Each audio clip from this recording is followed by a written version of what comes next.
Kaylee. And I'm Cait. And this is Crib Notes. And we're your nurse practitioners specializing in pediatric healthcare, here to talk to you today about the pediatric COVID vaccine. Yeah, we are here to answer all of your questions, and we know that you have a lot of them.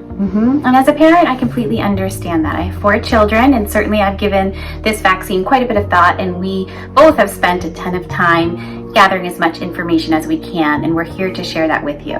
It takes a lot of time and a lot of energy to sift through all of the information that's out there, so we have done it for you. Yeah, and we want to make sure what we provide to you is research-based evidence, which we think is important when you're making decisions about your children.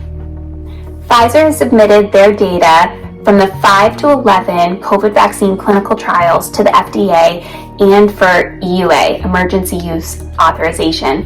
We expect them to file an application for emergency use in the coming weeks. What does this data say about the vaccine? Initial reports show that the vaccine is safe, yes, for children, and that they mount a similar vaccine response, a similar immune response with a smaller dose than adults get with the adult dose. Yeah, it's 10 micrograms versus 30 for the adults, and what we call the immunogenicity is the same, so that's really, really encouraging. So many of the questions that we received about the vaccine have been regarding long-term side effects or complications from receiving it. And what we can say is that in life and in science and in medicine, there are very few things that we can give absolutes about. We can't time travel, but what we can tell you is that there is significant evidence to support the fact that there will be very few long-term implications from receiving the vaccine. And there's overwhelming evidence to support that having COVID can result in some significant long-term health consequences. What we know from previous vaccines is that most harmful side effects happen within the first 8 weeks of vaccination. And although the mRNA vaccines are new, they've been being studied since the late 80s, and they've been in human clinical trials for the last 20 years. So, to reiterate about the concerns about the vaccine altering your DNA, this cannot happen. Remember, mRNA is completely different than DNA. This vaccine goes into the cell, but not into the nucleus where the DNA is housed. So there can be no permanent changes to your DNA from this vaccine. It's also really important to know that both the lipid and the mRNA portion of the vaccine are broken down and eliminated from the body within 72 hours of receiving the vaccine. Now we actually have some data about this subject as well. We have persons who have gotten pregnant with the vaccine and persons who have gotten pregnant without the vaccine, and both parties have equal miscarriage rates. There is no data to support infertility with the vaccine. And in fact, we're caring for many babies in our own practice in which the mother had the vaccine during pregnancy. Those babies are perfectly healthy. Another question we're being asked is about the vaccine's efficacy against the different strains of COVID. What we do know from the clinical trials in the pediatric population is that the vaccine is effective in preventing symptomatic disease 87.6% of the time with the Alpha variant and 79.5% of the time with the Delta variant, which is the strain that's currently circulating and what we're seeing cause disease in children. That's pretty good. Pretty good. We've heard a few people say, well, I'm not going to get the vaccine because I've heard of people getting the vaccine who are dying anyways. And this is unfortunately true, but also very, very rare. There's actually a less than 1% chance that you will die from COVID if you have the vaccine. Most COVID deaths are among the unvaccinated, and this is really becoming a pandemic amongst the unvaccinated. So let's think about that one more way. 99% of individuals dying from COVID are unvaccinated individuals. Yeah. The vaccinated are 5 times less likely to get sick from COVID and 10 times less likely to require hospitalization. So, what do we know about side effects from the Pfizer vaccine in children? What the clinical trials have shown are that the vaccine side effects are very similar to the adult population. These include things that we see with many other vaccines: local reactions, redness, pain at the injection site, and then more systemic effects, fever, body ache, headache, tiredness, and then some swollen glands, or what we call lymphadenopathy. And anecdotally, I've been finding with the 12 and ups that we've been vaccinating, they're getting a little bit less sick than the adults. I was kind of down and out after my vaccine, and I haven't really seen that much with our younger population. No, I haven't seen that, and really any adolescents report that it's had any significant effects from the vaccine. When we're talking about myocarditis, what's really important to note is that individuals that develop COVID-19 infection are actually at much higher risk for developing myocarditis than those that are vaccinated. In fact, it's 67 per 1 million individuals that are vaccinated will develop myocarditis, but 450 per 1 million that are infected with COVID-19 are going to develop myocarditis.